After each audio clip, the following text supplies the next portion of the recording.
আমরা যখন রুহের জগতে ছিলাম, আমরা কিন্তু এর আগে একটা জগতে ছিলাম, এটার নাম রুহের জগৎ, আলামে আরওয়াহ। এটা কি জানেন? ওই নাসা যদি আবিষ্কার না করে তাহলে যে কোনো কিছুর অস্তিত্ব থাকবে না, এটা সত্য নয়। ঠিক আছে? এখন পৃথিবীতে একটা দর্শন চলছে আর কি, ফিলোসফি চলছে কিরকম, যে পশ্চিমারা যা বলে আমরা চোখ বন্ধ করে মেনে নেই, বিজ্ঞান যা বলে আমরা বিনা যুক্তি তর্ক বাক্য ব্যয় সেটাকে মেনে নেই। বিজ্ঞান যদি কোনো কিছুকে প্রমাণ করতে না পারে আমরা সেটাকে বিশ্বাস করতে চাই না। যেমন জিন জাতি, নাম শুনেছেন? সূরা জিন নামে একটা সূরা আছে না? সূরা জিন নামে একটা আলাদা সূরাই কিন্তু কোরআনে আছে। আর আল্লাহ পাক সূরা জারিয়াতের 56 নম্বর আয়াতে বলেছেন, ওয়ামা খালাকতুল জিন্না ওয়াল ইনসা ইল্লা লিয়াবুদুন। আমি জিন আর মানুষকে শুধুমাত্র আমার ইবাদত করার জন্যই সৃষ্টি করেছি। তো আল্লাহ পাক এখানে বলেই দিলেন যে জিন এবং মানব জাতি দুইটা প্রজাতি আল্লাহ পাক রেখেছেন পৃথিবীতে। কিন্তু বিজ্ঞান কিন্তু এখনো জিনকে আবিষ্কার করতে পারেনি। পেরেছে? পারে নাই। তো বিজ্ঞান আবিষ্কার করতে পারে নাই বলে কি জিনের অস্তিত্ব নাই? ব্যাপারটা কেমন হবে? ঠিক একইভাবে এই যে আল্লাহ পাকের কাছে আমরা ওয়াদা করে এসেছি আলামে আরওয়াহ বা রুহের জগতে, এই রুহের জগৎ কিন্তু এখন পর্যন্ত বিজ্ঞান ব্যাখ্যা করতে পারে নাই। আল্লাহ পাক আমাদেরকে বলেছিলেন, ঘটনাটা এমন ছিল যে আদম আলাইহিস সালামের পৃষ্ঠদেশ থেকে আল্লাহ পাক সমস্ত আদম সন্তানদের আত্মাগুলোকে পিপিলিকার আকৃতিতে সামনে দেখিয়েছেন। কিসের আকৃতি? পিঁপড়া। আর এই পিঁপড়া সম্পর্কে একটা হাদিস মনে পড়ে গেল, কিয়ামতের মাঠে কিছু মানুষকে আল্লাহ পাক পিঁপড়ার আকৃতিতে উঠাবেন। কিছু মানুষকে আল্লাহ পাক কিয়ামতের মাঠে পিঁপড়ার মতো আকৃতিতে হাসর করাবেন। তারা কারা? যারা এই দুনিয়াতে অহংকার প্রদর্শন করত। এখন জানতে হবে তাহলে অহংকার কি। আপনার গায়ের জামাটা সুন্দর, জুতাটা সুন্দর, আপনার বাড়িটা সুন্দর, এর মানে আপনি অহংকারী, এটা প্রমাণ হলো না, এটা অহংকার নয়। নবী সাল্লাল্লাহু আলাইহি ওয়াসাল্লাম বলেছেন অহংকার হচ্ছে দুটো জিনিসের সমন্বয়। একটা হচ্ছে মানুষকে তুচ্ছ তাচ্ছিল্য করা এবং সত্যকে প্রত্যাখ্যান করা। কাতারুল হাক্কি ওয়া গামতুন নাস, মানুষকে তুচ্ছ তাচ্ছিল্য করা এবং সত্য মানে আল্লাহ পাকের বিধান যেটা সত্য এটাকে অস্বীকার করা, এটা হচ্ছে অহংকার। ইবলিসের জ্ঞান ছিল না? ইবলিস কি আবেদ ছিল কিনা? আবেদ বোঝেন কিনা? আবেদ মানে যে প্রচুর ইবাদত বন্দেগী করেছে আল্লাহ পাকের। ইবলিস কি আল্লাহর ইবাদত করে নাই? আল্লাহ পাক কি তাকে অনেক উঁচু মর্যাদা দেননি? কেন তাহলে সে চিরস্থায়ী জাহান্নামী হচ্ছে? উত্তর কি? একটা আদেশ আল্লাহ পাক করেছিলেন আদম আলাইহিস সালামকে সিজদা করার। ওয়াইজ কুলনা লিল মালাইকাতি ইসজুদু লিআদম ফাসাজাদু ইল্লা ইবলিস। আল্লাহ পাক ফেরেশতা মণ্ডলী সবাইকে বলেছিলেন যে আদমের সামনে সিজদা করো, সম্মানের সিজদা করো। কেন সিজদা করতে হবে? কারণ আদম আলাইহিস সালামকে আল্লাহ পাক নিজ হাতে সৃষ্টি করেছেন এবং তাকে আল্লাহ পাক সমস্ত জ্ঞান শিক্ষা দিয়েছেন। জ্ঞানের কারণে আদম আলাইহিস সালাম এখানে সুপিরিয়র। আল্লাহ পাক ফেরেশতাদেরকে ডেকে বলছেন তোমরা আদমের সামনে সিজদা করো। ইবলিস কিন্তু ফেরেশতা নয়, সে কিন্তু জিন। আল্লাহ পাক ফেরেশতাদেরকে বলছেন সিজদা করো, মানে কিন্তু এই নয় যে ইবলিসও ফেরেশতা। ইবলিস কিন্তু ফেরেশতা নয়, সে কিন্তু জিন জাতির অন্তর্ভুক্ত ছিল। এর দলিল সূরা কাহফের মধ্যে আছে, কানা মিনাল জিন ফাফাসাকা আন আমরি রাব্বি। ইবলিস জিন জাতির অন্তর্ভুক্ত একজন সত্তা ছিল। সে সিজদা করলো না, যুক্তি দিল, একটা বাতিল কিয়াস করলো, সেটা হচ্ছে খালাকতানি মিন নার ওয়া খালাকতাহু মিন তিন। আমাকে সৃষ্টি করেছেন আগুন দিয়ে এবং আদমকে সৃষ্টি করেছেন কি দিয়ে? মাটি দিয়ে। কেন আমি আদমকে সিজদা করব? মানে ইবলিস প্রমাণ করতে চাইলো যে আল্লাহর আদেশটা ভুল, আমি সঠিক। নাউজুবিল্লাহ। আবা ওয়াস্তাকবার, সে উদ্ধত হলো এবং অহংকার প্রদর্শন করলো। এই একটা মাত্র কারণেই সে কিন্তু চিরস্থায়ী জাহান্নামের অন্তর্ভুক্ত হয়ে গেল। তো অহংকার কি? আল্লাহ পাকের আদেশটাকে তাহলে লঙ্ঘন করাই অহংকার, এবং অন্যকে তুচ্ছ তাচ্ছিল্য করাই কি? অহংকার। ইবলিস এখানে দুটো কাজই করেছে, আল্লাহর সত্যটাকে, হকটাকে অস্বীকার করেছে এবং আদম আলাইহিস সালামকে কি তুচ্ছ করে নাই?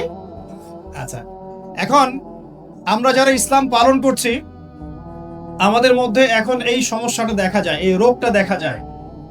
5 ওয়াক্ত নামাজ কয়েকদিন পড়লেই মনে হয় যে আমি খুব বড় মুসলিম হয়ে গেছি, অন্য ভাইরা মনে হয় খুব ভালো মুসলিম নয়, একটা ইগো প্রবলেম চলে আসে না?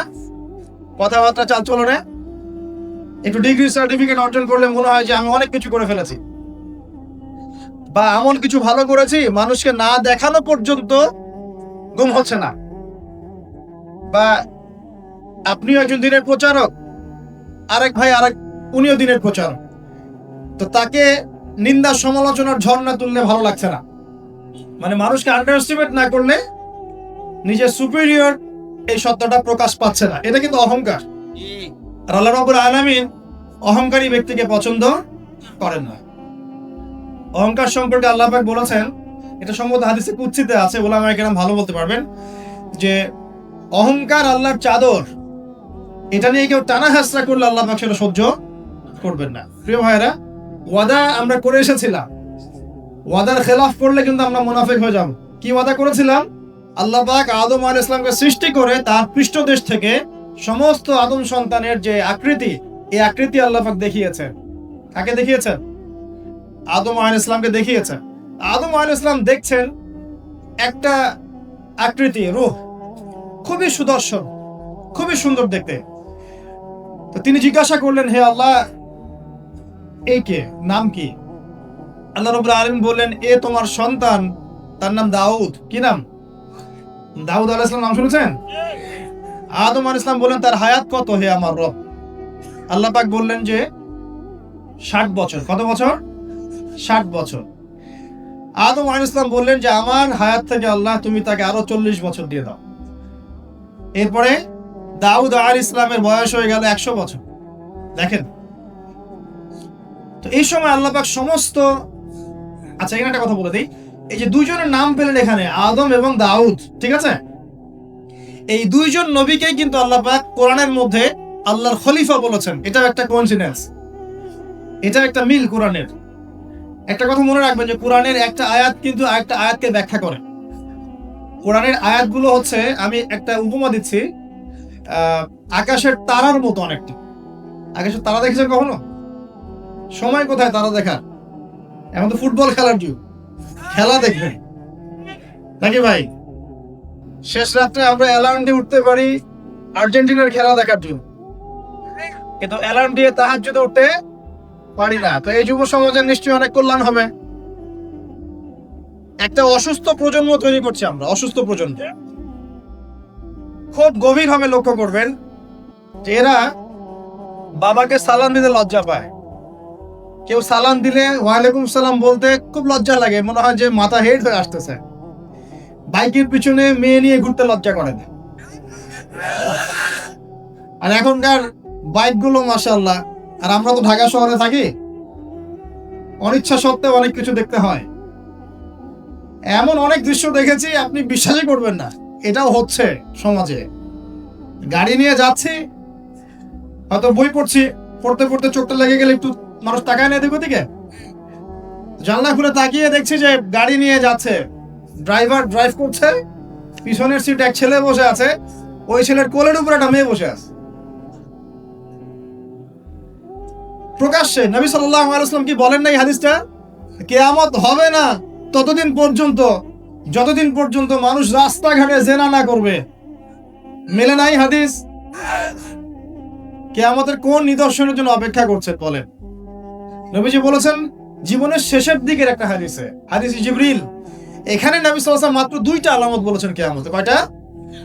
এই দুইটার মধ্যে একটা হচ্ছে ওয়ান তারাল হুফাতাল আওরাতাল আলাতা রিয়াশাই ইয়াতাতাওয়ালুনা ফিল বুনিয়ান।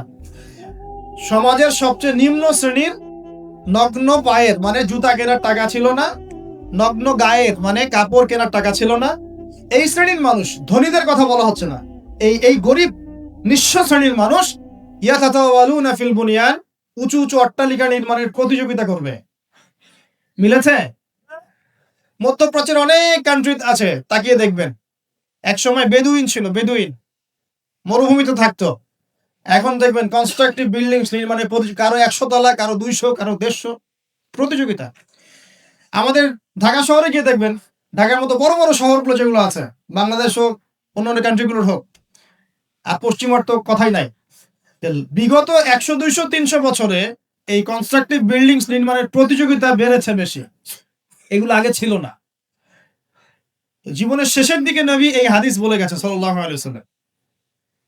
একটা প্রশ্ন, কিভাবে নিঃস্ব একজন মানুষ এরকম উঁচু উঁচু বিল্ডিং নির্মাণ করতে পারে, 10 তলা, 20 তলা, 50 তলা? কিভাবে সম্ভব? আমার গবেষণা, ক্ষুদ্র গবেষণা হচ্ছে তিনটা পদ্ধতিতে হতে পারে। এক, যদি তার কাছে কোনো গুপ্তধন আসে, আল্লাহর পক্ষ থেকে কোনো ধন সম্পদ চলে আসে, যেমন ব্ল্যাক অয়েল, মানে ব্ল্যাক গোল্ড। বুঝতে পারছেন কার কথা বলছি? তেল, তেল, মাটির নিচে তেল, তেলের খনি পেয়ে গেলে আপনি তো মাশাআল্লাহ সচ্ছল এখন এখন করতে পারবেন। সোনার খনি পেলে করতে পারবেন। 2 নাম্বার হচ্ছে সুদ। সুদের মধ্য দিয়ে সম্ভব নিঃস্ব মানুষের বিল্ডিং তোলা। আর 3 নাম্বার হচ্ছে অন্যের সম্পদ জোর দখল করা, জবরদখল করা। আমার কাছে মনে হয় এই 3টা পদ্ধতি হতে পারে, যার মধ্য দিয়ে একজন নিঃস্ব মানুষ উঁচু উঁচু বিল্ডিং নির্মাণের প্রতিযোগিতা করবে। ইয়াতাতাওয়ালুনা ফিল বুনিয়ান, নবীজি বলছেন নির্মাণ করবে এমন না, কম্পিটিশন হবে। তোমার 10 আমার 11, তোমার 11 আমার 12, তোমার 12 আমার 13। আমি সিলেট অঞ্চলে গিয়েছিলাম প্রোগ্রাম করতে গত বছর। দেখেছি মানুষ বিশাল বিশাল জায়গা জুড়ে লন্ডন লন্ডন আমেরিকা এই আদলে বাড়িঘর নির্মাণ করছে, আবার 1 বছর নির্মাণ করার পর পরের বছর ভেঙে নতুন করে আবার করা শুরু করছে। কত শখ, কত টাকা পয়সা মানুষের। অথচ এই ধন সম্পদের হিসাব আল্লাহর কাছে কড়াই গন্ডায় দিতে হবে না? একটা হাদিস পড়ছিলাম গতকালকেই, মনে হয় আবার পড়ছিলাম, যে গরিবরা 500 বছর আগে জান্নাতে যাবে ধনীদের চাই। গরিবরা জান্নাতে চলে যাচ্ছে, আর আপনার ধনীদেরকে ধন সম্পদের হিসেবের জন্য দাঁড় করিয়ে রাখা হোক। জাকাত দেওয়ার নাম নাই, উঁচু উঁচু বিল্ডিং নির্মাণের প্রতিযোগিতা চলছে। দুনিয়ার জীবনে টিকে থাকার জন্য এত কিছুর প্রয়োজন আছে? নবী সাল্লাল্লাহু আলাইহি ওয়াসাল্লাম বলছেন যে দুনিয়াতে তুমি থাকো মুসাফিরের মতো, প্রয়োজন পূরণ হয়ে গেছে, যথেষ্ট। হ্যাঁ, অবশ্যই আমরা যদি সামর্থ্য থাকে 10 তলায় ইসলামিক কোনো প্রতিষ্ঠান গড়ে তুলবো, কোনো সমস্যা আছে? দিনের বড় মার্কাজ গড়ে তুলবো, ইনশাআল্লাহ, কোনো সমস্যা? নিজে বাঁচার জন্য, ভোগ বিলাসের জন্য দুনিয়া থেকে মত্ত হয়ে থাকা যাবে? দুনিয়ার নেশা যাকে পেয়ে গেছে, আলী রাদিয়াল্লাহু আনহু বলেছেন, দুনিয়ার নেশা যাকে পেয়ে গেছে তার নেক আমল কমে গেছে। তিনি বলছেন দুনিয়া সাপের মতো, টাচ করতে মনে হবে খুব সফট, নরম। সাপ কিন্তু খুব নরম, সফট, কিন্তু এর মোহে মানুষ ঢুকে গেলে এর বিষাক্ত ছোবলে মানুষ গ্রাস হয়ে যায়, টিকতে পারবে না। পরে আমি দেখে আসছি ইনশাআল্লাহ। নবী সাল্লাল্লাহু আলাইহি ওয়াসাল্লাম একটা হাদিসে বলেছেন, এই মহাসাগরে আপনি যদি আঙ্গুল ঢুকিয়ে দেন, যতটুকু পানি হাতে লেগে থাকবে এর নাম দুনিয়া, বাকি সমস্ত পানি হচ্ছে আখিরাত। এটাই হয়তো ওই আয়াতের ব্যাখ্যা হতে পারে, বাল তুসিরুনাল হায়াতাদ দুনিয়া ওয়াল আখিরাতু খায়রুন ওয়া আবকা। তোমরা দুনিয়ার জীবনকে প্রাধান্য দিচ্ছ, কিন্তু আখিরাত চিরস্থায়ী এবং উত্তম। একটা হাদিসে পড়েছিলাম, নবী সাল্লাল্লাহু আলাইহি ওয়াসাল্লাম যাচ্ছেন সাহাবীদেরকে নিয়ে, রাস্তায় একটা মৃত ছাগলের বাচ্চা বা ওই বকরির বাচ্চা ছিল, মৃত। নবীজি বলছেন, এই মৃত ছাগলের বাচ্চাটা তোমরা কি 1 দিরহামের বিনিময়ে কিনতে চাও? সাহাবীরা বলছেন, বিনামূল্যে দিলেও তো কেউ নিবে না, ইয়া রাসূলুল্লাহ সাল্লাল্লাহু আলাইহি ওয়াসাল্লাম। নবী সাল্লাল্লাহু আলাইহি ওয়াসাল্লাম বলছেন যে আল্লাহর কাছে এই পুরো দুনিয়ার মূল্য এই মৃত ছাগলের সমান নয়। নবীজি একটা হাদিসে বলেছেন সাল্লাল্লাহু আলাইহি ওয়াসাল্লাম, আল্লাহ পাকের কাছে যদি দুনিয়ার মূল্য একটা মাছির দানার পরিমাণ হতো, আল্লাহ পাক কোনো কাফের মুশরিককে 1 ঢোক পানি খেতে দিতেন না। তো দেখুন ভাইরা, এই আহদে আলাস্তুর কথা বলছিলাম, তখন আল্লাহ রাব্বুল আলামিন আদম সন্তানদেরকে জিজ্ঞাসা করেছিলেন যে আলাস্তু বিরাব্বিকুম, আমি কি তোমাদের রব নই? কি বলেছিলেন? আলাস্তু বিরাব্বিকুম, আমি কি তোমাদের রব নই? আমরা সবাই বলেছিলাম বালা, অবশ্যই আল্লাহ আপনি আমাদের রব। এটা আমরা বলে এসেছি মহাবিশ্বে। আমরা এখন যেখানে বসবাস করছি এর উপরে 7 আসমান আছে। কত আসমান? 7 আসমান মানে 7 মহাবিশ্ব আছে। এক মহাবিশ্ব থেকে আরেক মহাবিশ্বের দূরত্ব হচ্ছে 500 বছরের রাস্তা। এরকম করে 7টা আসমান আছে। তার উপরে কুরসি, ওয়াসিআ কুরসিয়ুহুস সামাওয়াতি ওয়াল আরদ। তার উপরে আছে মহাসাগর, যার গভীরতা 500 বছরের পথ। তার উপরে আছে আরশে আজিম, যে আরশ বহন করে নিয়ে আসবে মাত্র 8 জন ফেরেশতা। কতজন? আরশের উপরে আল্লাহ রাব্বুল আলামিন সমুন্নত। আল্লাহু আকবার যে আমরা বলি, আল্লাহ পাক যে কত বড় এখন চিন্তা করেন। আপনি যদি এই পৃথিবীটা ঘুরে দেখতে পারেন বা আল্লাহ পাকের নিদর্শনগুলো ঘুরে দেখতে পারেন, এই প্রকৃতি, এই নদী, সমুদ্র, পাহাড়, ফুল ইত্যাদি, আপনার কলব যদি জিন্দা থাকে আপনি বুঝতে পারবেন যে আল্লাহ রাব্বুল আলামিন শুধু সবচেয়ে মহান সত্তাই নন, বরং সবচেয়ে সেরা শৈল্পিক সত্তা। এত নিপুণতা, মানে আল্লাহ পাকের গায়রত, মর্যাদা, আল্লাহ রাব্বুল আলামিনের যে মানে রুচিবোধ এত উচ্চ মানের। আজকে সকালে গোলাপ ফুল দেখছিলাম। কি ফুল ভাই? ফুল টুল দেখেন মাঝে মাঝে? গার্লফ্রেন্ডকে দেন নাকি? ওয়াইফকে দিবেন? কাকে দিবেন? বাসায় ওয়াইফকে দিবেন। ওয়াইফকে দিবেন, দিয়ে ভালোবাসার এজহার করবেন, বলবেন আমি তোমাকে অনেক ভালোবাসি। মেয়েরা এগুলোই চায় যে আপনি তাকে প্রশংসা করেন, ভালোবাসেন, আদর মোহাম্মত করেন। তারা এগুলোই মনে মনে চায়। হয়তো আপনাকে তারা বলে না, কিন্তু তারা এটাই চায়। যদি আপনি করতে পারেন ইনশাআল্লাহ তারা আপনার কন্ট্রোলে থাকবে। যদি কাঠখোট্টা হয়ে থাকেন সাংসারিক জীবনে, তাহলে দেখবেন রসকস কমে গেছে আর কি। তখন স্ত্রীও খুঁজবে আরেকটা হ্যান্ডসাম ছেলে, হ্যাঁ, ফোনে, ওই কলিগের ওখানে, ব্যাংকে, অন্যান্য জায়গায়। এখন তো ফ্রি মিক্সিং এর যুগ। বাসায় স্বামী থাকবে, বাইরে একটা ছেলে প্রেম হবে। আবার দেখা যাবে আপনারও মন উঠে যাচ্ছে, আপনার কাছে আপনার নিজের স্ত্রীকে ভাল লাগছে না, অন্য মেয়েকে ভাল লাগছে। সাংসারিক জীবনটাকে মধুর রাখার জন্য নবী সাল্লাল্লাহু আলাইহি ওয়াসাল্লামের সুন্নতগুলো পালন করতে হয়। স্ত্রীকে হাদিয়া দিবেন, তোহফা দিবেন, ভালোবাসবেন, এবং সে আপনাকে কষ্ট দিবে এটা ধরে নেবে।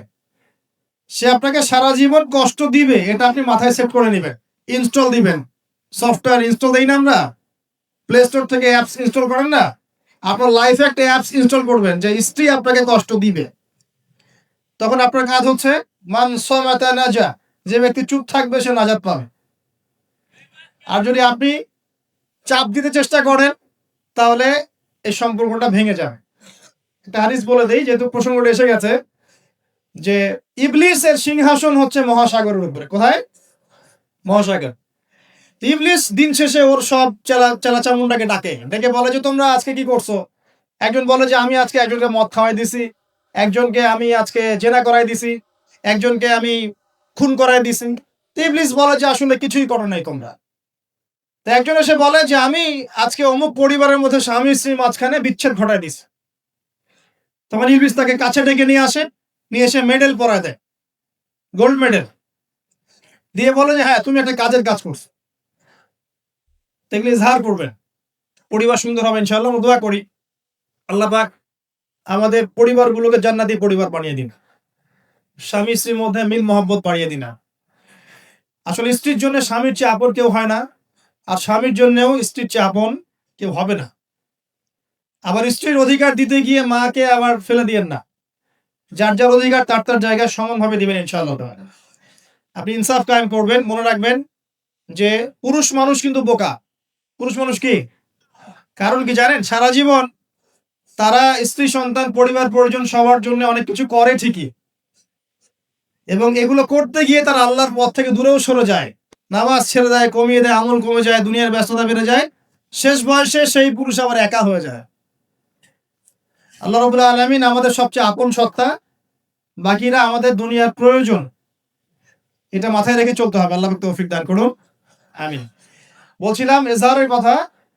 এই যে আকাশের তারার কথা বলেছি, স্ত্রীকে নিয়ে মাঝে মাঝে আকাশের তারা দেখবেন, এটা সুন্নত। স্ত্রীকে নিয়ে রাত্রেবেলা একটু হাঁটাহাঁটি করেন, গল্প গুজব করেন, সুন্নত। অনেক সুন্নত কিন্তু উঠে গেছে এখন। মাঝে মাঝে খেতে বসবেন, একটা প্লেটে খায়েন। বাসায় কি একটা প্লেট আছে? সব তো সেপারেট প্লেট। একটা প্লেট, বড় প্লেট, এরকম বড় প্লেট আছে বাসায়? প্লেট বুঝতে পারছেন কি না? থালা, থালা। এক প্লেটে খাওয়ার অভ্যাস করেন।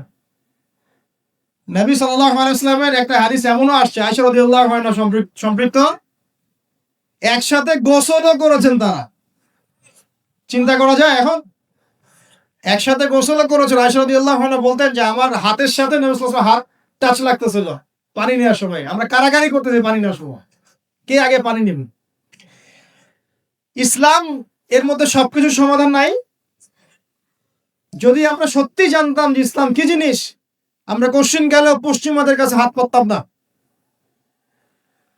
ইসলাম এমন একটা religion, complete code of life, যেখানে প্রতিটা বিষয়ের হেদায়েত আছে।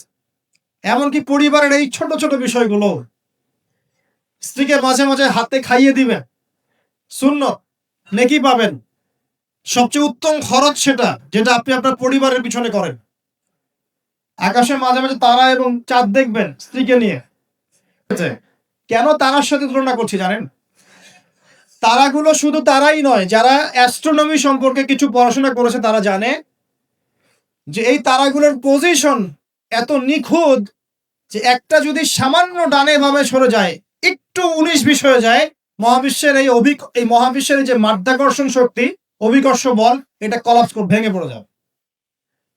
পৃথিবী আর চাঁদের ডিস্টেন্স আছে না?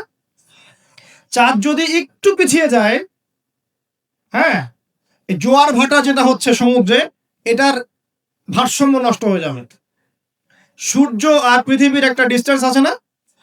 সূর্য যদি এক ইঞ্চি সামনে চলে আসে, এক হাত সামনে চলে আসে, পৃথিবীর অর্ধেকের বেশি অংশ মরুভূমি হয়ে যাবে। আর যদি সূর্য এক হাত পিছনে চলে যায়, অল্প একটু পিছনে চলে যায়, তাহলে পৃথিবীর একটা বড় অংশ বরফে ঢেকে যাবে। কোন সত্তা এত নিপুণ ভাবে এগুলো সৃষ্টি করেছে? এখন নাস্তিকরা বলছে তো আল্লাহ বলে কেউ নাই।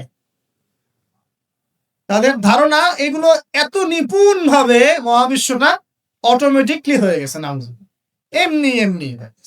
মানে আবু হানিফা রাহিমাহুল্লাহর একটা ঘটনা মনে পড়লো, যে নাস্তিকদের সাথে বাহাস হবে, তো তিনি নাই, সকাল থেকে তিনি আসছেন না। তো নাস্তিকরা খুব উৎফুল্ল, জিন্দিক তারা খুব উৎফুল্ল যে আজকে বাহাসে আমরা জিতে গেছি, আবু হানিফা রাহিমাহুল্লাহ তো নাই। আচ্ছা, আবু হানিফা রাহিমাহুল্লাহর আসল নাম কি বলেন দেখি? ও ওলামা কেরাম কেউ বলবেন না, আমি ইয়াং জেনারেশনের দৃষ্টি আকর্ষণ করছি। বলেন নোমান বিন সাবিত। যাক, না বলতে পারলে ঢোকতাম কিন্তু। কত হিজরিতে জন্মগ্রহণ করেছেন বলেন? মায়ের দেওয়া দরকার এদেরকে তো। কত হিজরিতে? 80 হিজরিতে। ইন্তেকাল কত হিজরি? 150। আর্জেন্টিনার স্ট্রাইকারের নাম কি বলেন? এই তো, এই হচ্ছে অবস্থা আমাদের ভাই। ব্রাজিলের স্ট্রাইকারের নাম কি? গতকালকে বাংলাদেশের ম্যাচে কে ভালো খেলেছে? সাব্বাস, আপনাদের দ্বারাই হবে ইনশাআল্লাহ। সুবহানাল্লাহ। ভাই, আমি বলছি না যে দুনিয়া সম্পর্কে জ্ঞান রাখবেন না, কিন্তু ইসলামের জ্ঞান বিসর্জন দিয়ে দুনিয়ার জ্ঞান অর্জন করে কোনো লাভ নাই, বরং এগুলো আমাদের পরকালে ক্ষতির কারণ হবে। দেখুন, আল্লাহ পাক কোরআনে এই তারাগুলোর পজিশনের কসম করেছেন। কোরআনের আয়াতগুলোকে আকাশের তারার সাথে তুলনা করা হচ্ছে কেন? কারণ তারাগুলো আপনাকে পথ দেখাবে। কি দেখাবে? আপনি তারাগুলো মিলাতে পারলে ডাইরেকশন খুঁজে পাবেন। মনে করেন আপনার কাছে কোনো ঘড়ি নাই, কোনো মোবাইল ফোন, কিচ্ছু নাই, আজকে থেকে আপনি 1000 বছর আগে চলে গেছেন। এখন সমুদ্রে আপনি যাত্রা করতেছেন, আপনি দিক চিনবেন কিভাবে? কোনটা পূর্ব কোনটা পশ্চিম? রাতের বেলা আপনি কেমনে চিনবেন কোনটা পূর্ব কোনটা পশ্চিম কোনটা উত্তর কোনটা দক্ষিণ? তারা দেখে চিনতেন। কিভাবে চিনতেন? আকাশের তারা দেখে আগেকার নাবিক যারা ছিলেন, সেইলর, তারা দিক চিনতেন। এই তারাগুলোকে দিক নির্দেশক বলা হয়। ঠিক একইভাবে কোরআনের আয়াতগুলো যদি আপনি একটার সাথে একটা হারমোনিয়াসলি মিলাতে পারেন, আপনি পথ খুঁজে পাবেন ইনশাআল্লাহ। এই জন্যই বললাম যে আকাশের তারার সাথে কোরআনের আয়াতগুলোকে মেলানো, উপমা দেয়া যায়। তো এইখানে বলতে গিয়ে এসেছিলাম যে দুইজন নবীকেই কিন্তু আল্লাহ রাব্বুল আলামিন কি বলেছেন? খলিফা। আদম আলাইহিস সালামকেও খলিফা বলেছেন, দাউদ আলাইহিস সালামকে কি বলেছেন? খলিফা। এখন বলেন তো, খলিফা কাকে বলে? যে কাপড় সেলাই করে? আমরা সমাজে বলে যে উনি খলিফা। খলিফা মানে দর্জি।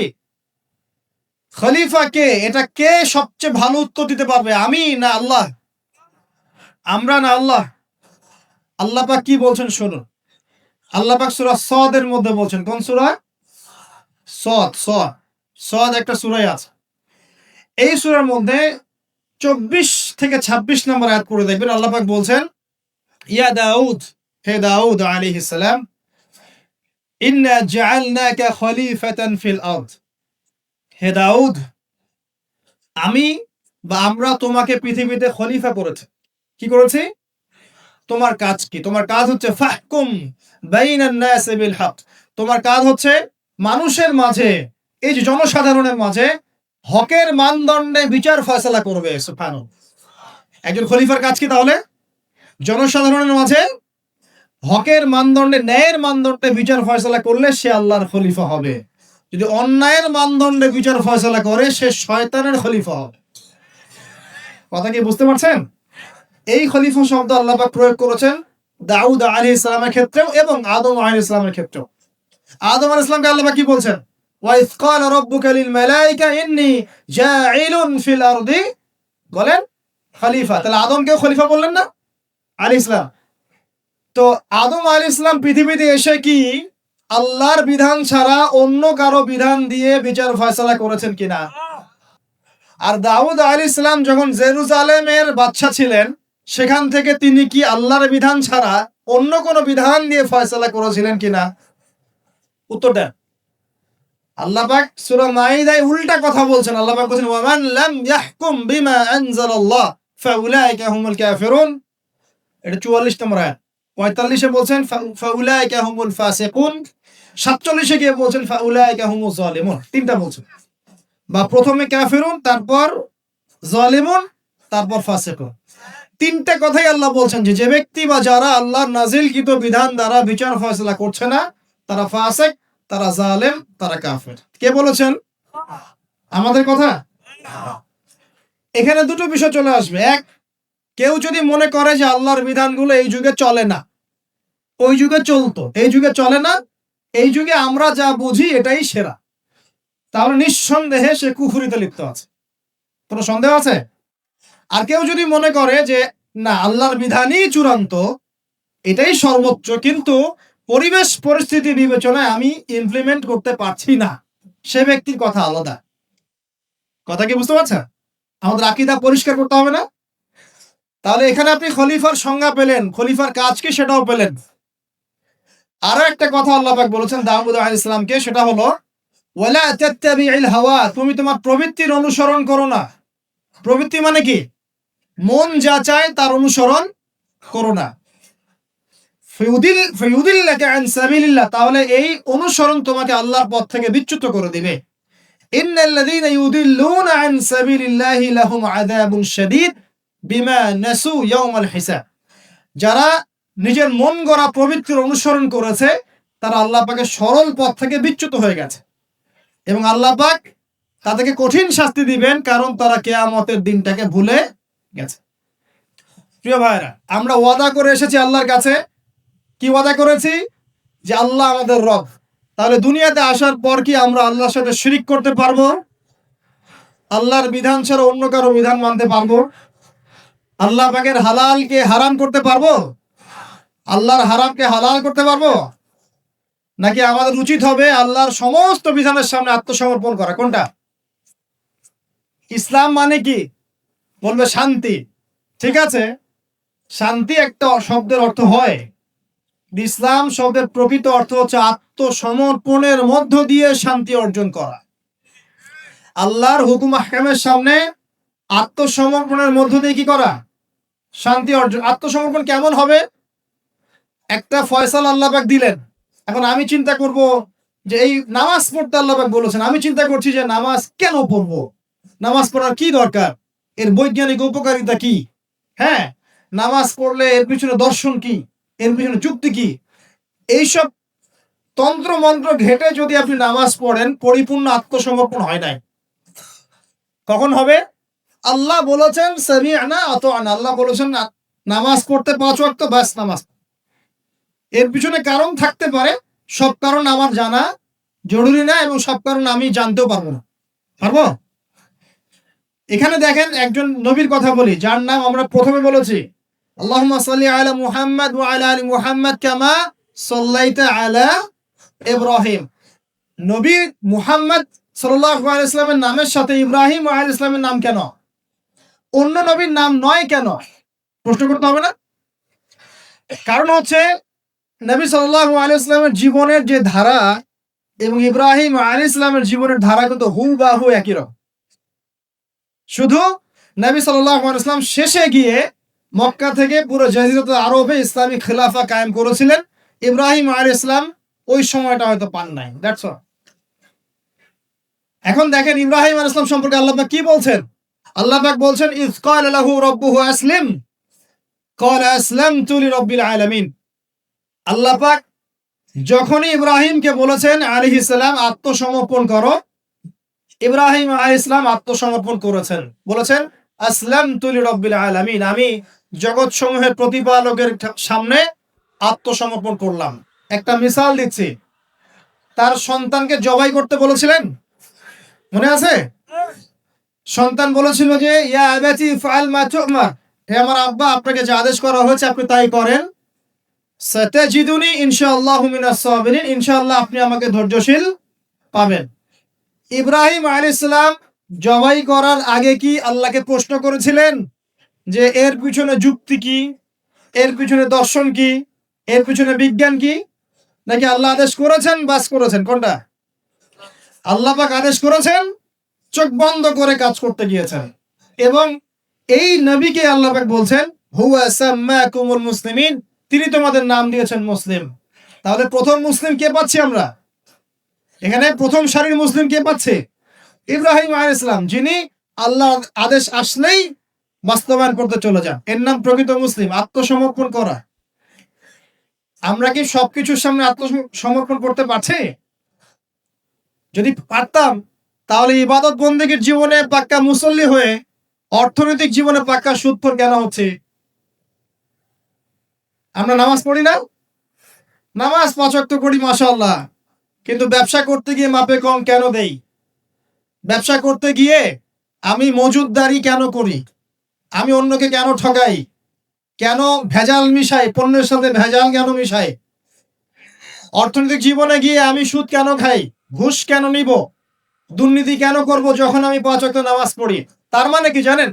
তার মানে আমরা এই আয়াতের উপর আমল করতে পারি নাই। কোন আয়াত? আল্লাহ পাক বলছেন উদখুলু ফিস সিলমি কাফা, তোমরা পরিপূর্ণরূপে ইসলামে প্রবেশ করো। এটা আয়াত আমল হয়েছে?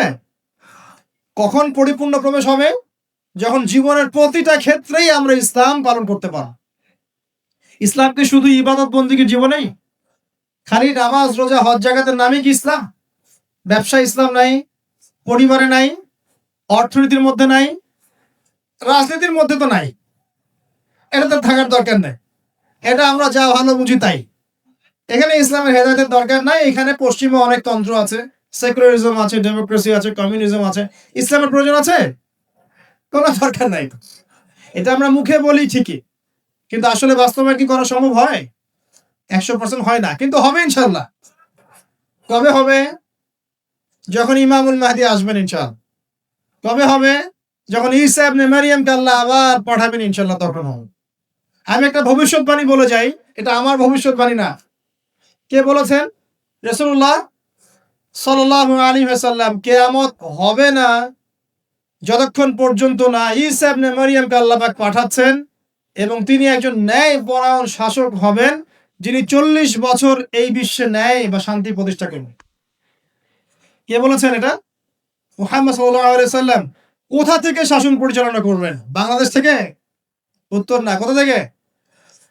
যেই জায়গাটার মানে আমাদের মালিকানার জায়গা, সেখান থেকে আমাদের মুসলিম ভাই বোনদেরকে আজকে নির্মম নির্যাতন করে বের করে দিয়েছে না? ওই জেরুজালেম থেকে ইনশাআল্লাহ তাআলা তিনি সারা বিশ্বে ইসলাম প্রতিষ্ঠা করবেন ইনশাআল্লাহ। বিশ্বাস করেন, এটা সত্য কথা। এখনকার অবস্থা থেকে বোঝা যায়। এখন তো মনে হচ্ছে ইসলামের সাথে বিশ্বের শাসনের সাথে মুসলিমদের কোনো সম্পর্কই নেই, তাই মনে হয় না? কিন্তু এমনটা থাকবে না ইনশাআল্লাহ। বিশ্বাস করেন, এমনটা থাকবে না। হয়তো আমি অপদার্থ একজন মানুষ, আমি অপদার্থ, হয়তো আমরা অনেকে অপদার্থ, আমাদের দ্বারা হচ্ছে না, কিন্তু আল্লাহ পাক এমন একটা প্রজন্ম নিয়ে আসবেন ইনশাআল্লাহ, যারা আল্লাহ পাকের জমিনে আল্লাহর দিনটা প্রতিষ্ঠা করবে ইনশাআল্লাহ। দিন পালন আর প্রতিষ্ঠা এক জিনিস নয়। প্রতিষ্ঠা মানে হচ্ছে কাঁচা পাকা সমস্ত বাড়ির মধ্যে কালিমা লা ইলাহা ইল্লাল্লাহ প্রবেশ করবে ইনশাআল্লাহ। এমনটাও হাদিসে এসেছে, একটা কাঁচা বাড়ি বাদ থাকবে না, একটা পাকা বাড়িও বাদ থাকবে না যেখানে আল্লাহ পাক তাওহীদের কালিমা লা ইলাহা ইল্লাল্লাহ প্রবেশ করাবেন না। আমরা কি ইসলামের এই বিজয় চাই? সত্যি চাই তো? তাহলে আজকে অ্যালার্ম দিব, আর রাত্রেবেলা খেলা দেখতে উঠে যাবো ইনশাআল্লাহ, নাকি ভাই? এই বিজয় চাইলে কি লাগবে আমাদের? আমরা পশ্চিমা সংস্কৃতি অনুসরণ করব, ওদের মতো করে তেলাপোকা ছাড় দিব নাকি? তেলাপোকা ছাড় বোঝেন নাকি? মাথায় মনে হয় কিছু কিছু ইঁদুর আর তেলাপোকা ছেড়ে দিয়েছে, চেটে চেটে চুলগুলো এগুলো থেকে নাই করে দিয়েছে। সামনে এখানে একটু চুল আছে, মা তেলাপোকা ছাড়। যুব সমাজ করছে না? কাপড় চোপড়, পোশাক পরিচ্ছদ, তামাদ্দুন, তাহজিব সবকিছু পশ্চিমাদের থেকে নেওয়া হচ্ছে না? সংস্কৃতি নেওয়া হচ্ছে না? আজে বাজে সুদ সুদ ঘুষের সংস্কৃতি চলছে না? অশ্লীলতা, পর্নোগ্রাফি চলছে না? বেলাল্লাপনা, বেহায়াপনা চলছে না? বেপরদামি চলছে না? তো এগুলো করতে থাকলে কি আমরা সেই বিজয়ী জাতি হতে পারবো কিনা? আমার খোলা একটা প্রশ্ন আপনার কাছে। আমি তো আপনাকে কিছু চাপাই দিতে পারবো না, পারবো? একজন দায়ী বা একজন আলেম বা যে মুআল্লিম, তার কাজ কতটুকু? এতটুকু, এই 2 লাইন, ফাযাক্কির, তুমি উপদেশ দিবে। ইন্নামা আনতা মুযাক্কির, তুমি উপদেশ দাতা। লাস্তা আলাইহিম বিমুসাইতির, তুমি মানুষের উপরে দারোগা নও। আমরা কি দারোগা? শুধু প্রচার কর। যে ব্যক্তি রিসিভ করবে, কবুল করে নেবে, আল্লাহ তাকে দুনিয়াতেও সম্মানিত করবে ইনশাআল্লাহ, পরকালেও করবে ইনশাআল্লাহ। যারা করবে না, তাদের ফয়সালা আল্লাহর কাছে। লাকুম দীনুকুম ওয়ালিয়া দিন, যার যার দিন তার তার কাছে, যার যার কবর তার তার কাছে। That's all. প্রিয় ভাইরা, বিজয় চাইলে কিছু কাজ আছে, করবেন ইনশাআল্লাহ। আল্লাহ তৌফিক দান করুন। তওবা করেন। জীবনে যত পাপ করেছেন, এই পাপগুলো কাছে খাতায় লিখবেন যে আমি এই পাপ জীবনে করেছি।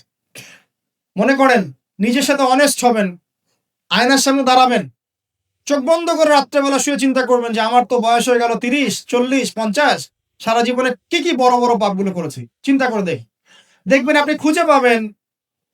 আমি দোয়া করি যে আপনি খুঁজে না পান, কিন্তু পাবেন ইনশাআল্লাহ। আপনি বহু বহু নামাজ আপনি পড়েন নাই, কাজা করেছেন। বহু রোজা আপনি রাখেন নাই। যাকাত ফরজ হয়েছে সেই কবে আপনি দেন নাই। হ্যাঁ, হজ ফরজ হয়ে গেছে কবে, করছেন না, করেন নাই। বোনের সম্পত্তি দেন নাই, প্রতিবেশীর সম্পত্তি মেরে খেয়েছেন। কোন কোন ক্ষেত্রে দেখা যেতে পারে, এটাও হতে পারে এমনটাও যে আপনি জনগণের সম্পদ মেরে খেয়েছেন। এমন হতে পারে আপনি করাপশনে ছিলেন, হতে পারে জেনা করেছেন, মদ খেয়েছেন, ইত্যাদি ইত্যাদি, সুদ খেয়েছেন। অনেস্টলি খাতায় লিখেন। লেখার পরে শেষ রাত্রে উঠে চোখের পানি ছেড়ে দিয়ে আল্লাহর কাছে 2 রাকাত নামাজ পড়ে বলেন, আল্লাহুম্মা আনতা রাব্বি লা ইলাহা ইল্লা আনতা খলাকতানি আনা আবদুক ওয়া আনা আলা আহদিক ওয়া ওয়া'দিকা মাস্তাতা'ত আউযু বিকা মিন শাররি মা সানা'ত আবুউ লাক বিনি'মাতিকা আলাইয়া ওয়া আবুউ বিযানবি ফাগফিরলি ফাইন্নাহু লা ইয়াগফিরু যুনুবা ইল্লা আনতা। এটা সাইয়্যিদুল ইস্তিগফার, ইস্তিগফারের সর্দার। যে ব্যক্তি সকালে পড়বে, রাত্রের আগে যদি মারা যায় জান্নাতি, রাত্রে পড়বে, সকালের আগে মারা গেলে জান্নাতি। হিসনুল মুসলিম বইয়ের মধ্যে আছে। কোন বই? হিসনুল মুসলিম। তোমরা যে ফোন সারাদিন চালাও, ভালো কিছু অ্যাপস ডাউনলোড করো। হিসনুল মুসলিম একটা অ্যাপসও আছে, ডাউনলোড করে দেখো, সব দোয়া কালামগুলো এখানে দেয়া আছে। আছে না? আচ্ছা, এটা যদি না পড়েন, এতটুকু বলবেন, আস্তাগফিরুল্লাহাল্লাযী লা ইলাহা ইল্লা হুয়াল হাইয়ুল কাইয়্যুম ওয়া আতুবু ইলাইহি। চোখের পানি ঝেড়ে দিয়ে পাপ থেকে তওবা করে আগে ফিরে আসতে হবে। এটা কাজ নাম্বার 1। এটা কত নাম্বার কাজ? 1 নাম্বার কাজ। কারণ আমরা জানি না যে আমরা কে কতদিন বাঁচবো, জানি? কিন্তু মানুষের চলাফেরা দেখলে মনে হয় যে মানুষ জানে। হ্যাঁ, যুবকদেরকে বলবেন যে দিন শিখতে আসছো না কেন? বলবে যে শেষ বয়সে শিখবো ইনশাআল্লাহ। আর একটা কমন প্রশ্ন আছে, কমন উত্তর আছে ওদের, নামাজে আসো ভাই, প্যান্ট নষ্ট ভাই। তো তোমার তোমার বিষয়টা কি এতই দুর্বল যে প্যান্ট বারবার নষ্ট হয়ে যায়? এত দুর্বলতা থাকলে তো সমস্যা। তখন তো বৈবাহিক জীবনেও তুমি হ্যাপি হতে পারবে। আর এই দুর্বলতার কারণ কি জানো? পর্নোগ্রাফি। পর্নোগ্রাফির মধ্য দিয়ে গোপন পাপ, তাই না ভাই? এই যুগে এইসব পাপ থেকে বেঁচে থাকা খুবই ডিফিকাল্ট, খুবই ডিফিকাল্ট। কিন্তু বিশ্বাস করেন, এই কথাটা শোনেন, যদি কোনো ব্যক্তি, যুবক, স্পেশালি যুবক যার যৌবনের তাড়না আছে, এই যুবক যদি পবিত্র জীবন যাপন করতে পারে, আল্লাহ পাক ওই যুবককে দেখে অবাক হয়ে যান। এবং কেউ যদি প্রকাশ্য গোপন জেনা থেকে বেঁচে থাকতে পারে, সাক্ষাৎ মৃত্যুর হাত থেকে আল্লাহ থেকে বাঁচাতে পারেন। আমি দলিল ছাড়া কথা বলবো না, এখানে দলিল দিচ্ছে শোনেন। 3 জন ব্যক্তি বের হয়েছে, ঝড়, বিশাল ঝড়, গুহায় আশ্রয় নিয়েছে, ঝড়ে পাথর দিয়ে গুহার মুখ বন্ধ হয়ে গেল। এটা হাদিস, কিন্তু আলেম ওলামারা জানবেন, আপনাদেরকে বলছেন হাদিসে আছে কিন্তু। এখন গুহার মুখ খোলার কোনো অপশন নাই। এখন 3 জন পরামর্শ করছে, আমাদের কিছু নেক আমল দিয়ে আল্লাহর কাছে দোয়া করি, চল। নেক আমলের ওসিলা দিয়ে দোয়া করা যায়, নেক আমলের ওসিলা করে দোয়া করতে হয়, এটা ভালো কাজ। সদকা করেছেন, এই ওসিলায় দোয়া করেন যে আল্লাহ আমি সদকা করেছি, আল্লাহ এই ওসিলায় আমার রোগটা ভালো করে দাও, আমার মাকে শেফা দিয়ে দাও, ইত্যাদি ইত্যাদি। আর আমরা সদকা করলে আগে নাম লিখাই, অমুক সাহেব 5,000, অমুক 1,000, অমুক 200। আরে ভাই, সদকা করলাম তো আল্লাহর জন্য, মানুষকে জানানোর কি দরকার আছে? এই লৌকিকতা ত্যাগ করতে হবে না? নবীজি একটা হাদিসে বলেছেন, দাজ্জালের ফিতনার চাইতেও আমি এই উম্মতের উপর একটা ফিতনাকে নিয়ে ভয় করি, সেটা হলো রিয়া বা গোপন পাপ, গোপন শিরক। রিয়া বা গোপন শিরক মানে মানুষ অন্যকে দেখানোর জন্য আমল করি না আমরা এটা। যখন মৌসুম আসবে তখন বলবে যে আমরা মুসলিমদের সাথেই আছি, আপনার রায়টা আমার পক্ষে দিয়ে, ঠিক আছে? তখন মৌসুম শেষ, ভুলে যাবে মানুষকে। শোনেন, একজন দোয়া করছে, আল্লাহ আমার বৃদ্ধ পিতামাতা ছিল, তাদেরকে দুধ পান না করি আমি দুধ পান করতাম না, আমার সন্তানদেরকেও পান করাতাম না, এই আমলটা আল্লাহ যদি তোমার কাছে কবুল হয়, আল্লাহ তুমি আজকে এই পাথরটা সরিয়ে দাও। পাথরটা একটু সরে গেল। পাথর আল্লাহর হুকুম শোনে না? আগুন আল্লাহর হুকুম শোনে নাই? ইব্রাহিম আলাইহিস সালামকে ফেলা হচ্ছে, আল্লাহ পাক বললেন না, ইয়া নার কুনি বারদান ওয়া সালামুন আলা ইব্রাহিম, আগুন ঠান্ডা হয়ে যায়নি? এই প্রকৃতি আল্লাহর কথা শোনে। 2টা মাখলুক আল্লাহর কথা খালি শোনে না। 2টা মাখলুক আছে আল্লাহর কথা শোনে না। 1 নাম্বার হচ্ছে মানুষ, আর 2 নাম্বার কি? জিন। আর এই জন্য এই 2 শ্রেণীর ব্যাপারে আল্লাহ পাক বলেছেন, ওয়ালাকাদ যারানা লি জাহান্নামা কাসীরাম মিনাল জিন্নি ওয়াল ইনস, আমি জাহান্নাম পরিপূর্ণ করব প্রচুর মানুষ আর জিন দ্বারা। নাউযুবিল্লাহ। আগে মনে করতাম, যখন বয়সটা আরো কম ছিল, যে আল্লাহ পাক মানুষকে কিভাবে জাহান্নামে দিতে পারবেন, আল্লাহ পাক গফুর রহিম।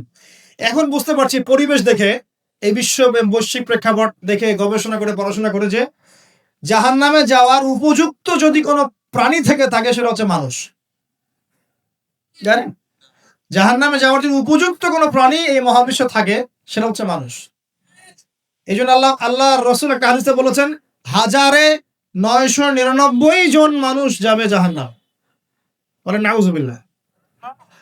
আবার এমনও হাদিস আছে যে বিনা হিসেবে 70,000 মানুষ যাবে জান্নাতে, কোনো হিসাব নাই, বিনা হিসাবে জান্নাত। আবার একটা হাদিসে আসছে প্রত্যেক হাজারের সাথে 70,000 করে।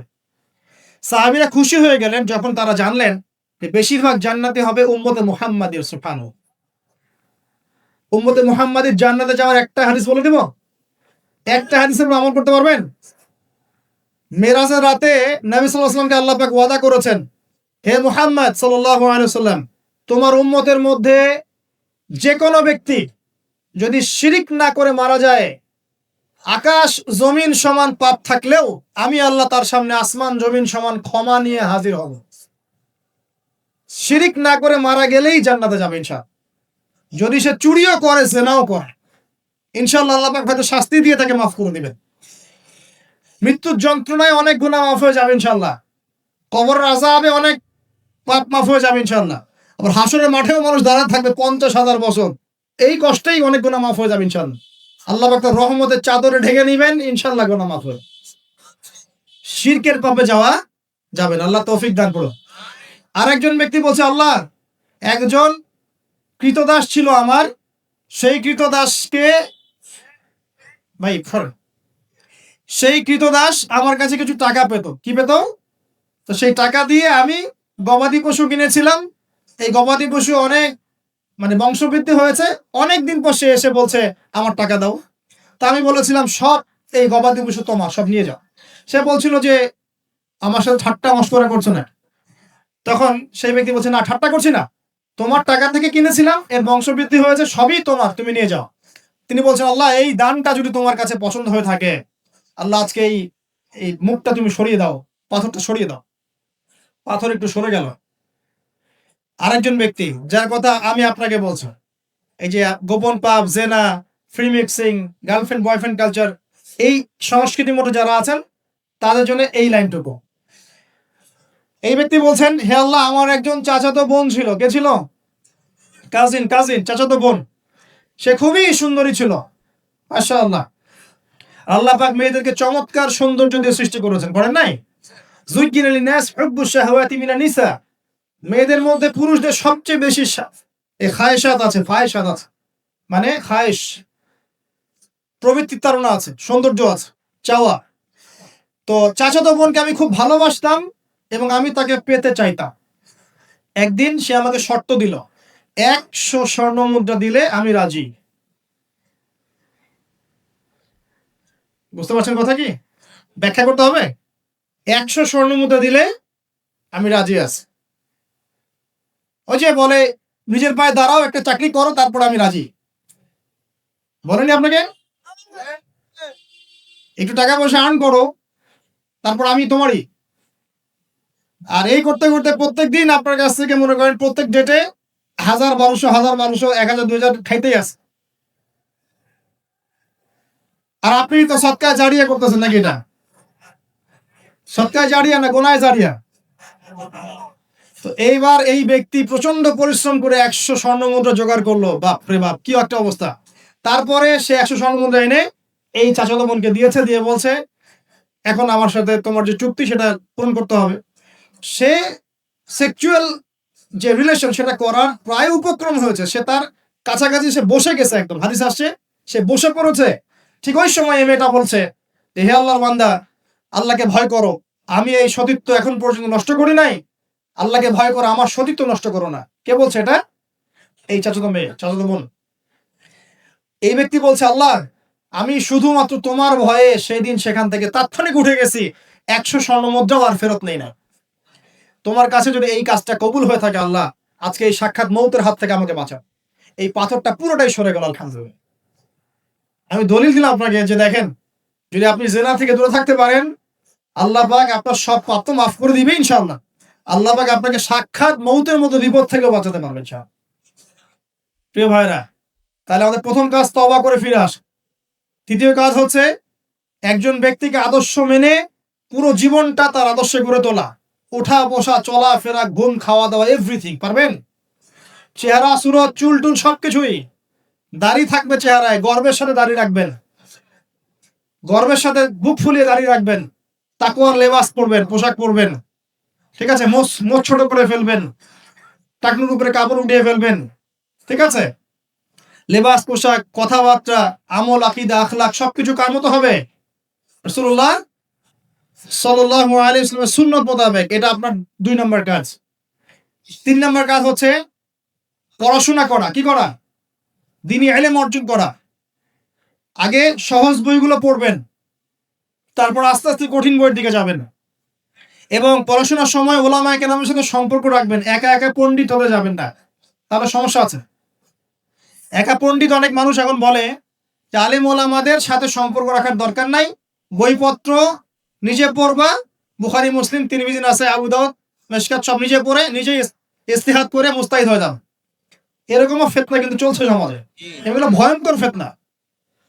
এবং এক পর্যায়ে বলে দিবে যে মাযহাবও মানার দরকার নাই, ওটা মানা শিরক বলে দিবে। শিরক বলে না, বলে শিরক। কারণ কোথায় আছে? এই বানানটা আছে নাকি আমরা? এবং এই কমিউনিটির মধ্যে আমি এমনও মানুষকে দেখেছি, সামনে শায়েক টাইটেল আছে, শায়েক বলেছে, দাঁড়ান, একটা কোরআনের আয়াত তেলাওয়াত করতে 20টা ভুল করে ফেলছে। আবার স্টেজে উঠে বড় বড় মুফতি যারা, হানাফি ফিকহের বড় বড় মুফতি যারা, তাদেরকে চ্যালেঞ্জ করছে যে বাহাসে আসো, আমি বুকের পাড়া থাকলে আমার সামনে বাহাসে। আমি বলি যে 2টা বছর মক্তবে পড়া উচিত আগে। 2 বছর আগে মক্তবে পড়ে কুরআন তেলাওয়াত শুদ্ধ করে আসা দরকার। বিশ্বাস করেন যে কুরআন তেলাওয়াতের এমন অনেক অনেক সূক্ষ্ম জায়গা আছে, ভুল হলে আপনার অর্থ চেঞ্জ হয়ে যায়। এই যে আলহামদুলিল্লাহ বলছেন না, আলহামদুলিল্লাহি রাব্বিল আলামিন, আলহামদুর হায়ের মাখরাজ কোথায়? এইটা গলার মাঝখানে না? আর যদি আপনি বলেন আলহামদুলিল্লাহ আলহামদুলিল্লাহ রাব্বিল আলামিন, অর্থ পরিবর্তন হয়। আলহামদু অর্থ হচ্ছে সমস্ত প্রশংসা, লিল্লাহি আল্লাহর জন্য, রব্বিল আলামিন যে জগৎ সমূহের যিনি প্রতিপালক, সমস্ত প্রশংসা বিশ্বজাহানের প্রতিপালক আল্লাহর জন্য, আলহামদুলিল্লাহি রাব্বিল আলামিন স্পষ্ট করে বলুন। আর আপনি বলছেন আলহামদুলিল্লাহি রাব্বিল আলামিন, সমস্ত নিন্দা বিশ্বজাহানের প্রতিপালক আল্লাহর জন্য। একটা হায়ের কারণে চেঞ্জ হয়ে গেছে। পড়ছেন মনে করেন যে কুল ইয়া আইয়ুহাল কাফিরুন, হে কাফেররা, লা আ'বুদু মা তা'বুদুন, লা আ'বুদু মা তা'বুদুন। লা মানে না, এখানে আ'বুদু আমি ইবাদত করি, মা যার, তা'বুদুন তোমরা ইবাদত করো। বুঝতে পারছেন কি? Basic Arabic grammar. আমি তার ইবাদত করি না, যার ইবাদত তোমরা করো, কাফেরদেরকে বলছি আমরা। কিন্তু যদি আপনি এভাবে পড়েন কুল ইয়া আইয়ুহাল কাফিরুন লা আ'বুদু মা তা'বুদুন, অর্থ কি হবে জানেন? হে কাফেররা, আমি লা আ'বুদু আমি অবশ্যই তার ইবাদত করি, যার ইবাদত তোমরা করো। কোরআন তেলাওয়াত কি এত সহজ? আলেম ওলামা ছাড়া, ওস্তাদ ছাড়া এমনি এমনি শিখতে পারবে? আর কোরআন তেলাওয়াতও করতে পারছে না, স্টেজে উঠে মানুষকে চ্যালেঞ্জ করছে, অমুক মুফতি, সব মুফতিকে ডাকো আমার সামনে বসাও, বুকের বাড়া থাকলে আমার সামনে বসো। আর সামনে কিছু মানুষ বসে আবার সুবহানাল্লাহ পড়তেছে, ঠিকও বলতেছে। মানে কোন কমিউনিটি আর কোন শায়েখ তাহলে বুঝে ফেলা। আবার এমনও আছে শায়েখ মাশাআল্লাহ, খালি মুখ দিয়ে যদি বলেন যে আমরা আল্লাহর জমিনে আল্লাহর দ্বীনের প্রচার প্রসার প্রতিষ্ঠা চাই, ইসলাম প্রতিষ্ঠা লাভ করেছে দাওয়াতের মধ্য দিয়ে এবং জিহাদ ফি সাবিলিল্লাহর মধ্য দিয়ে, এই জিহাদ শব্দ উচ্চারণ করলেই আপনাকে খারেজি ট্যাগ লাগাই দিয়ে দিবে। জিহাদ মানে যে নিরপরাধ মানুষকে হত্যা করা নয়, এই ব্যাখ্যা আমরা জানি না, এই ব্যাখ্যা মুসলিমরা বোঝে না। কোরআন এবং হাদিসে কোন জায়গায় আছে নিরপরাধ মানুষকে হত্যা করতে হবে? কিন্তু যখন সারা বিশ্বের পশ্চিমারা মুসলিম কান্ট্রিদের উপর আগ্রাসন চালাবে, মুসলিমরা কি কলা চুষবে বসে বসে, আঙুল চুষবে? তখন তারা যদি প্রতিবাদ করে ওরা খারিজি হয়ে যাবে। তো এই সব নেক্সট শুরুতে ধোকা থেকে বেঁচে থাকবে, যে মুসলিম সমাজের ভিতরে ঢুকেই মুসলিম সমাজের ক্ষতি করার চেষ্টা করতেছে। খুব সাবধান থাকবেন। এই জন্য প্রিয় ভাইরা, হকপন্থী ওলামায়ে কেরামদের সংস্পর্শে থাকবেন, দেখবেন ইনশাআল্লাহ আপনাকে তারা বিভ্রান্ত করতে পারবেন ইনশাআল্লাহ। আমি কারো নাম মেনশন করছি, কারণ সঙ্গত কারণ আছে, বুঝতে পারছেন? এটা কয় নাম্বার? 3 নাম্বার। এক কি বলেছি? তওবা করে ফিরে আসতে হবে দিনের বিজয় চাইলে। 2 নাম্বার কি? আমল বাড়াবেন, নবী সাল্লাল্লাহু আলাইহি ওয়াসাল্লামের সুন্নাত ফলো করবেন। 3 নাম্বার পড়াশোনা করবেন, আলেম ওলামার সাথে সম্পর্ক রাখবেন। আর 2-3টা বলছি জাস্ট। 4 নাম্বার হচ্ছে পরিবারের আদর্শ হবে জান্নাতি পরিবার। সারা দুনিয়া গারদ হয়ে যায়, যাক আপনার পরিবারটা ঠিক থাকতে হবে। পারবেন? পরিবারের কর্তা হবে ইব্রাহিমের মতো আলাইহিস সালাম, পরিবারের ছেলেগুলো হবে সব ইসমাইলের মতো আলাইহিস সালাম, পরিবারের মায়েরা এবং বোনেরা হতে হবে হাজারা এবং সারা আলাইহিস সালামের মতো। পারবেন ইনশাআল্লাহ? আল্লাহ কবুল করুন। আমাদের বাচ্চা কাচ্চাদেরকে মানুষ করে যাবেন, ছোটবেলা থেকে ওদের মধ্যে ইসলামের বীজ ঢুকিয়ে দিবেন। আমি বলছি না তারা ডক্টর হবে না, ইঞ্জিনিয়ার হবে না, এগুলো আমি বলছি, অ্যাটলিস্ট আমি এগুলো বলবো। তারা অবশ্যই বড় বড় পোস্টে যাবে, পলিটিশিয়ান হবে, ইকোনমিস্ট হবে, ডক্টর, ইঞ্জিনিয়ার সব হবে, কিন্তু ভিত্তিটা দিতে হবে কিসের? কোরআন সুন্নাহ। দেখবেন ইনশাআল্লাহ তারা বড় হয়ে ওদের দ্বারা দেশ এবং জাতির খেদমত হবে ইনশাআল্লাহ। আর দুটো বলে শেষ করে দিই। এক হচ্ছে রিজিক হালাল হতে হবে। কি হতে হবে? হারাম রিজিকে যাবেন না, ভুল করে ওয়াদা করেন, কোনোদিনও হারাম রিজিকে যাবেন না, আল্লাহ পাক তৌফিক দান করেন। আর সবশেষ কথা হচ্ছে সৎ কাজের আদেশ এবং অসৎ কাজের নিষেধ সবাইকে করতে হবে, শুধুমাত্র আলেম ওলামার একার দায়িত্ব না, এটা সবাইকে দায়িত্ব পালন করতে হবে ইনশাআল্লাহ। যার যার ক্ষেত্র থেকে করবেন। বাল্লিগু আন্নি ওয়ালাউ আয়া, একটা আয়াত জানলেও প্রচার করবেন ইনশাআল্লাহ। আল্লাহ পাকের দ্বীনটা প্রচার হবে ইনশাআল্লাহ, প্রতিষ্ঠা লাভ করব। তখন আমরা মুসলিম হব, মুমিন হব, মুনাফিক হব না। যে ব্যক্তি কথা বললেই মিথ্যা বলে, ওয়াদা করলে কি করে? খেলাফ করে, আর আমানত রাখা হলে কি করে? খেয়ানত করে, এবং যখন উত্তেজিত হয়ে যায় তখন উচ্চ স্বরে গালিগালাজ করে। আল্লাহ পাক আমাদের সবাইকে মুনাফিকের এই 4 খাসলত থেকে বাঁচিয়ে রাখুন। আল্লাহ পাকের জমিনে তার দ্বীনের প্রচার প্রসার করার তৌফিক দান করুন। আমাদের পরিবারের মূল্যবোধ ঠিক করে দিন। আমাদের সবাইকে হকপন্থী আলেম ওলামার সাথে সম্পর্ক রাখার তৌফিক দান করুন, এবং জ্ঞান অর্জন করে তওবা করে ফিরে আসার তৌফিক দান করুন। আজীবন ইসলাম শক্ত করে আঁকড়ে ধরার তৌফিক দান করুন, আমিন। আজকের মতো এখানে শেষ করছি প্রিয় ভাইরা। সুবহানাকা আল্লাহুম্মা ওয়া বিহামদিকা আশহাদু আল্লা ইলাহা ইল্লা আনতা আস্তাগফিরুকা ওয়া আতুবু ইলাইক।